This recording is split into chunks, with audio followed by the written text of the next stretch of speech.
সালাতে দোয়া কবুল হয়। সালাতে দোয়া কবুলের তিন জায়গা। একটা হচ্ছে তাকবীরে তাহরিমার পরে আমরা সানা পড়ি না, আমরা তো একটা পড়ি, আল্লাহর হাবিব সুন্নাহ এবং নফল নামাজে আরো পড়তেন সানা, ওই দোয়া কবুল হয়। দুই নম্বর জায়গা সালাতে সেজদায় পড়ে দোয়া করলে কবুল হয়।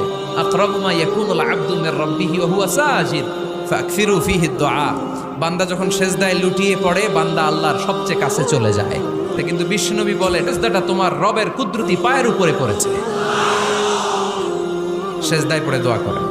সালাম ফিরানোর আগে বিশ্বনবী দোয়া করতেন, লা ইউসাল্লিমান্না আহাদুকুম হাত্তা ইয়াতাআওয়াযা মিন আরবা'a। আল্লাহর হাবিব বললেন, চার জিনিস থেকে পানাহ না আছে আমার কোন উম্মত যেন সালাম না ফিরায়। তারা যেন পড়ে, আল্লাহুম্মা ইন্নী আউযু বিকা মিন আযাবিল কবর, আউযু বিকা মিন আযাবি জাহান্নাম, আউযু বিকা মিন ফিতনাতিল মাহইয়া ওয়াল মামাত, আউযু বিকা মিন ফিতনাতিল মাসিহিদ দাজ্জাল। আল্লাহ কবরের আযাব থেকে বাঁচাও, আল্লাহ জাহান্নামের আগুন থেকে বাঁচাও, আল্লাহ জীবন